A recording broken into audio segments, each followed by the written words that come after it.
He'll get there soon, but... Hard work, but you know, babies are, aren't they? Yeah, well, sure, yeah. Oh, and dogs as well. Yeah. You've got your hands full here. I like to keep yourself busy, love. Yeah, exactly. Oh well, have a good evening. You too, my love. See ya. Thanks, bye. Classic bit of neighbourly small talk there from David Eagle. And I know a lot of people, you know, you come and see me live on stage and you're used to maybe the risque banter. Well, I can do that as well, obviously, but I can target my material for the audience, and you just heard there some classic neighbourly small talk. And we've gone off the beaten path today. You might be able to hear underfoot. No, I can't hear underfoot, David. I can hear with my ears, which are at the side of my head, like any ordinary person. It's quite a random thing for you to have said, really. Why would you think I could hear underfoot? Would you think I'm some sort of extraterrestrial being or something like that? It's quite a weird thing to say. No, you misunderstand me. You misunderstand me. What I meant was, you might be able to hear that under my feet right now, there is the sound of long grass. And the reason I've gone off the beaten track is because along here is a bench upon which I am going to sit, and I'm going to read a blog post that I wrote a couple of weeks ago, though I hadn't got round to recording yet, and I thought I could plug the microphone in, the proper microphone, and do it like that, or we could do it outside. Let's go outside in the moonlight. I know you want to, but you can't say yeah, in the words of George Michael, of course. Classic bit of prose from George Michael. But rather than having nocturnal alfresco sex, I'm just going to read to you. I've had a few people say that they really enjoy the blogs when I'm outside because unexpected things can happen that change the course of the blog. So that's what I'm going to do. I don't know who's in earshot. Obviously I can't really see who's around. It seems quite sparse. Doesn't seem like there's many people here, but maybe there are some people lurking in the bushes. Perhaps a pervert waiting to expose himself to a passing person. And he's just loitering there in the bushes, and then he hears my voice reading this blog, and maybe that changes his ways. He thinks, no, I've enjoyed this on a deeper level, and actually I'm going to go home and I'm going to read the rest of David's blogs, and I'm not going to indecently expose myself and loiter in bushes anymore. And if that's the kind of effect that I can have on people, and that's the positive impact that me reading this blog outside can do, then I think it's worth it, quite frankly. And also I think it's quite nice that you can hear the sound of the birds. You can hear a rustle now and again.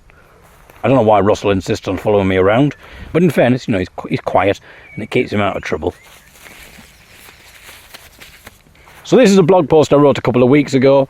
It's called Fax Finding Mission.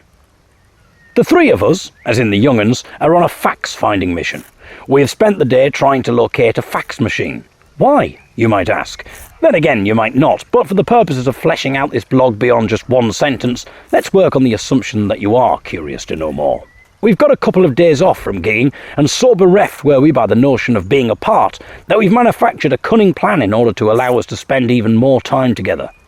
Obviously, we needed an excuse to placate our loved ones who were expecting us at home. So we've told them that unfortunately something really important has come up, meaning, sadly, we'll have to spend even more time away.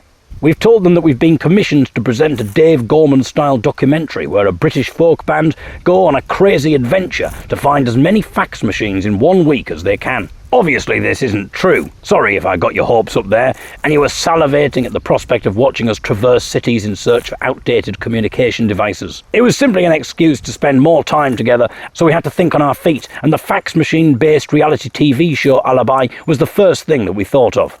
I know it's a bit of a cliched excuse, but, you know, we have to think on our feet. In reality, the three of us were always scheduled to spend this week together, because we're currently doing performances in schools. It's our cynical attempt to build a future audience, cleverly disguised as a gesture of altruism. Our hunt for a fax machine is purely utilitarian, rather than a thrill-seeking exercise. It's all thanks to the Canada Revenues Agency, who refuse to communicate through email, insisting instead on fax.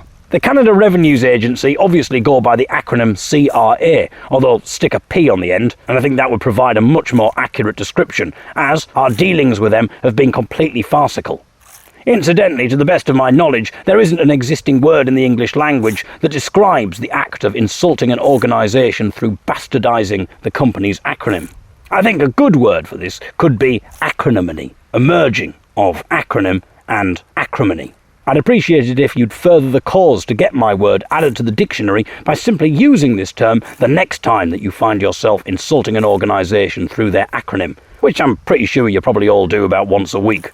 Trying to locate a fax machine that we can use is proving rather difficult, primarily because it's no longer the 80s, but try explaining this to the Canada Revenues Agency. They insist that a fax machine is the only way that we can send our documents to them. When we suggested that maybe we could use email, there was a long pause before we were placed on hold by a confused and panicky lady who said that they'd have to speak to someone higher up. We were then put on hold for half an hour, listening to a mix of Nick Kershaw, Jason Donovan, and Tapow. Eventually they came back to the phone and told us that there was no one who could answer our inquiry right now, because they were out of the office. But not to worry, because they'd get someone to get back to us ASAP if we could just leave them with our pager number.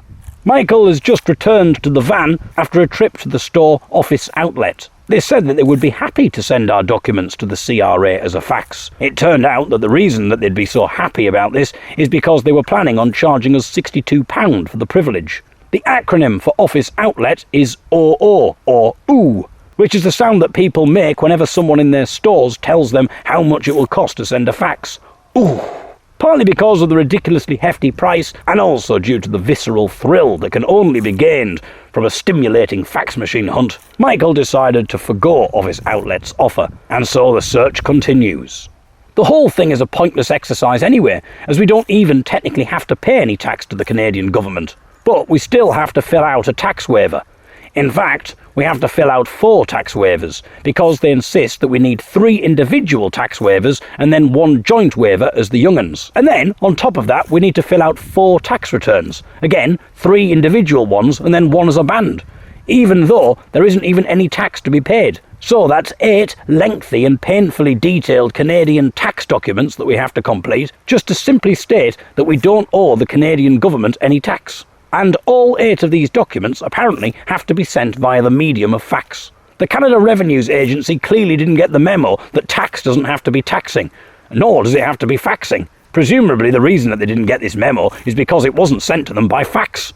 Or maybe this is all just a clever ploy from the CRA to make the process of not paying tax so laboured, painful and frustrating that you end up just saying, "Oh, sod it," and then paying them the tax that you don't even owe anyway, just for an easy life.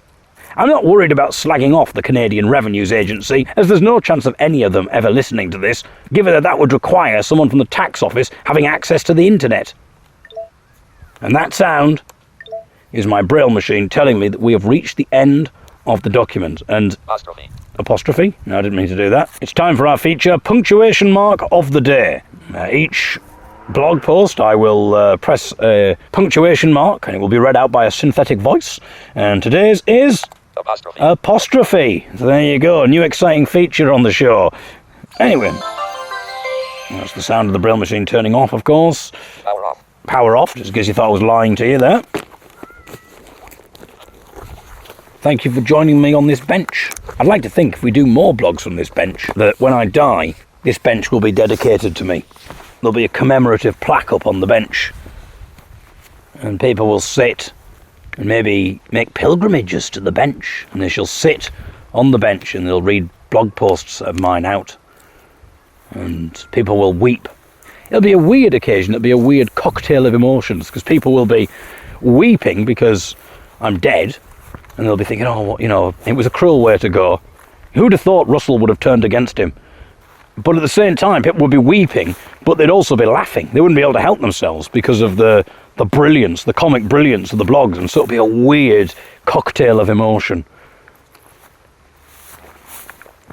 Anyway, if you are anywhere around the Huddersfield area on Friday the 13th of July, or feel inclined to make yourself be in that area, then I will be doing a night of music and comedy with a comedian called Silky. He's been on the comedy scene for a quarter of a century. It's going to be stories, songs, a bit of poetry. I'm going to unleash some poetry. Will it be George Michael? No, it'll be my own poetry. I mean, I can't claim it's going to be as good as George Michael's Let's Go Outside. A haunting bit of prose from George Michael. It's at the Beaumont Arms in Huddersfield, and I have linked to it in the description for this podcast, and also it'll be on my Facebook page, and I shall tweet about it again. So hopefully I will see you there. It's a little bit disconcerting because I have no idea how many people currently are coming. I have no idea how many people the pub holds. It's a little bit disconcerting that I looked on the website last week and it said 50 plus tickets available, and I've just looked on the website a few minutes ago and it said 50 plus tickets still available. So it could be an interesting one.